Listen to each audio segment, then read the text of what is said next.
Pendidikan adalah hak bagi anak-anak bangsa. Namun, apakah semua anak-anak bangsa ini sudah benar-benar mendapatkan hak pendidikan mereka? Apakah pemerintahan Indonesia telah berhasil dalam melakukan pemerataan pendidikan di Indonesia? Pendidikan memegang peranan penting dalam membentuk masa depan bagi individu maupun bangsa. Pendidikan bukan hanya soal kemampuan untuk membaca dan berhitung, melainkan tentang membekali seseorang dengan keterampilan untuk berpikir kritis, sosial, serta inovasi untuk menjalani hidup secara lebih mandiri dan bermartabat. Pendidikan yang merata dan bermutu menjadi salah satu syarat utama terciptanya keadilan sosial dan pertumbuhan ekonomi yang berkelanjutan. Maka dari itu, setiap orang, tanpa melihat latar belakang ekonomi maupun lokasi geografisnya, berhak mendapatkan pendidikan yang layak. Namun, sayangnya kenyataan di Indonesia menunjukkan bahwa pemerataan pendidikan masih menjadi tantangan yang sangat besar. Data BPS tahun 2023 menunjukkan kesenjangan nyata antara daerah perkotaan dan perdesaan. Misalnya 5,11% penduduk desa usia kurang lebih 15 tahun belum pernah sekolah, jauh lebih tinggi dibandingkan 1,93% di wilayah kota.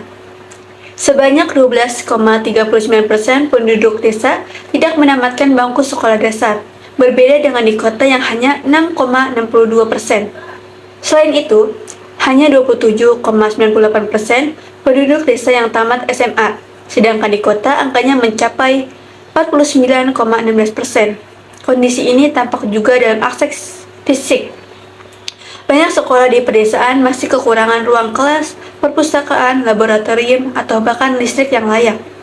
Kesenjangan fasilitas dan kualitas guru membuat mutu pembelajaran di daerah terpencil jauh lebih tertinggal. Akibatnya, tingkat putus sekolah di daerah 3T, terluar, terdepan, dan tertinggal masih lebih tinggi dibandingkan dengan di kota. Dalam penelitian Salama dan yang lain tahun 2023, mengemukakan 5 faktor penyebab ketimpangan pendidikan di Indonesia. Yang pertama yaitu akses geografis yang sulit. Banyak daerah terpencil harus ditempuh berjam-jam perjalanan, sehingga anak-anak kesulitan untuk pergi ke sekolah. Kedua, sarana dan prasarana yang tidak memadai. Sekolah di desa sering kekurangan fasilitas dan bahan ajar, sementara sekolah di kota lebih lengkap.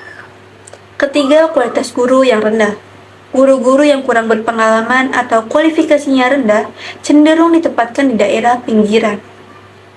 Keempat, beban ekonomi keluarga, yaitu tingginya biaya pendidikan, membuat anak-anak dari keluarga miskin di desa terpaksa berhenti sekolah atau bekerja. Dan yang terakhir yaitu persepsi masyarakat terhadap pendidikan. Di beberapa komunitas pedesaan, persepsi pendidikan rendah karena pandangan tradisional atau rendahnya kesadaran orang tua akan pentingnya pendidikan di sekolah. Melihat kondisi ini, pemerintahan Indonesia telah mengeluarkan berbagai kebijakan, seperti program Indonesia Pintar yang bertujuan memberikan bantuan biaya pendidikan untuk siswa dari keluarga tidak mampu, dengan harapan dapat mengurangi angka putus sekolah. Selain itu, program Merdeka Belajar yang diluncurkan sejak tahun 2019 menekankan fleksibilitas kurikulum, peningkatan kompetensi guru, serta penyederhanaan administrasi sekolah. Pemerintah juga meningkatkan dana bantuan operasional sekolah dan berupaya memperluas jaringan internet melalui program internet masuk desa. Meski sudah ada perkembangan pelaksanaan di lapangan, sering masih terganjal masalah klasik, seperti pendataan yang kurang akurat, distribusi bantuan yang lambat, serta kurangnya pendampingan untuk tenaga pengajar. Untuk mempercepat pemerataan pendidikan di Indonesia, banyak rekomendasi muncul dari penelitian ilmiah terbaru, seperti dari penelitian Gayarti 2023 yang mengusulkan pendekatan blended learning, yaitu penggabungan antara pembelajaran daring dan tatap muka sebagai solusi efektif untuk mengatasi keterbatasan geografis. Dengan dukungan infrastruktur internet yang lebih merata, siswa di daerah terpencil bisa belajar dari guru-guru terbaik di seluruh Indonesia. Selain itu, Sinambela 2024 merekomendasikan peningkatan literasi digital bagi guru dan siswa melalui program pelatihan berkelanjutan, sehingga mereka dapat memanfaatkan teknologi secara maksimal dalam proses pembelajaran. Di sisi lain, Daniel dan Bahari 2024 menekankan pentingnya kolaborasi multi pihak, seperti pemerintahan daerah, sektor swasta, LSM, dan komunitas lokal, yang harus bersama-sama mendukung penyediaan fasilitas pendidikan, termasuk mendirikan sekolah-sekolah kecil berbasis komunitas di wilayah terpencil. Dengan memperhatikan solusi-solusi berbasis penelitian terkini, serta memperbaiki sistem pelaksanaan kebijakan yang sudah ada, harapan untuk mewujudkan pendidikan yang merata di seluruh Indonesia bisa lebih cepat tercapai.